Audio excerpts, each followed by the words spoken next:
Sikreto sa tagumpay ni Alex Yela, pwede mo ring magawa sa buhay mo ngayon. Isang makasaysayang abante po ang muling ipinamalas ng Pinay tennis prodigy na si Alex Yela sa prestihiyosong torneo ng Wimbledon kung saan hinangaan ng buong mundo ang kanyang pambihirang galing at determinasyon sa bawat laro. Ipinapakita lamang po nito na ang bawat pangarap na itinatanim sa hard work at dedikasyon ay tiyak po na magbubunga ng tagumpay sa tamang panahon. Let's read Galatians chapter 6 verse 9. And let us not grow weary of doing good, for in due season we shall reap if we do not give up. Nakaka-inspire po talagang panoorin ang mga ganitong balita.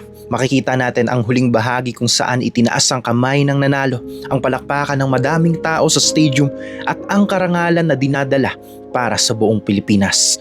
Pero ang madalas po na nakakaligtaan ng marami sa atin ay ang mga taon ng tahimik na pagsisikap sa likod ng kamera. Bago narating po ni Alex Yela ang ganyang antas ng tagumpay, dumaan po siya sa libu-libong oras ng pag-iensayo, mga personal na sakripisyo, puyat, matinding pagod at mga pagkakataon po na talagang sinusubok ang kanyang katatagan. Mga kapatid, walang shortcut sa totoong tagumpay at ang bawat pawis na pumapatak sa training ground ay may katumbas na halaga sa araw ng laban.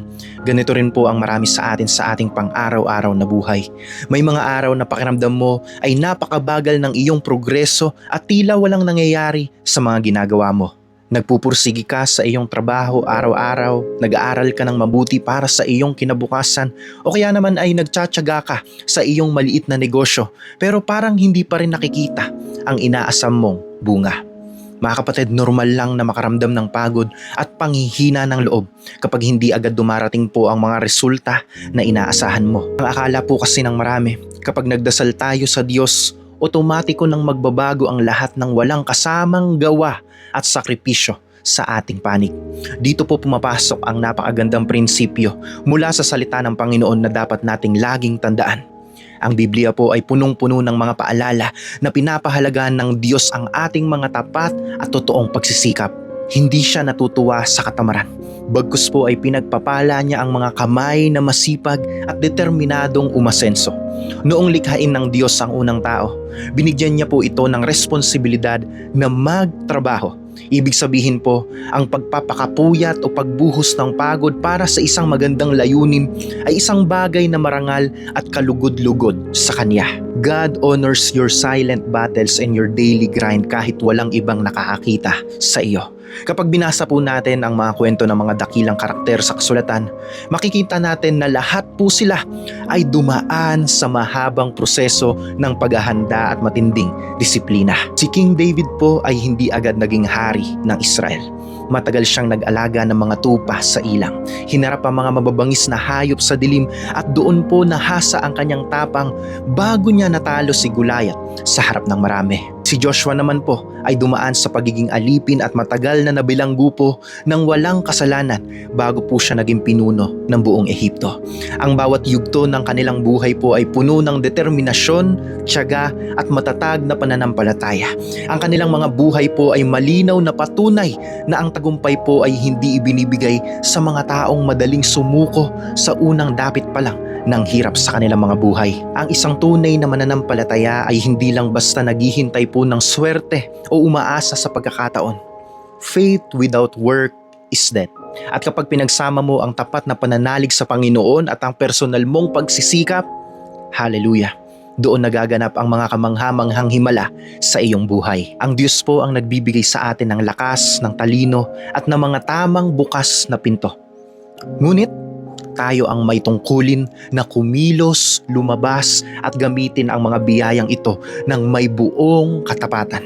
Huwag po nating asahan na magbabago ang ating estado kung mananatili tayong nakaupo at nagrereklamo lang sa ating kasalukuyang sitwasyon. Kaya naman po kung ikaw ngayon ay nasa punto ng buhay mo na gustong-gusto mo nang bumitaw dahil sa bigat ng mga pagsubok, alalahanin mo ang larawan ng tagumpay na nakikita natin sa mga atletang katulad ni Alex Yela.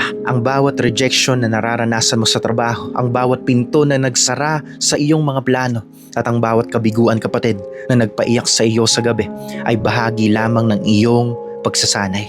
Ginigising ng Diyos ang natutulog mong potensyal upang mas maging handa ka sa mas malalaking pagpapala na Kanyang itinakda para sa iyo.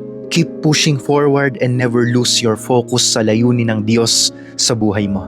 Gawin natin malaking inspirasyon ang araw na ito upang mas pagbutihin pa ang anumang hawak natin ngayon. Kung ikaw po ay isang empleyado, magtrabaho ka ng may katapatan na tila ang Panginoon mismo ang iyong pinaglilingkuran.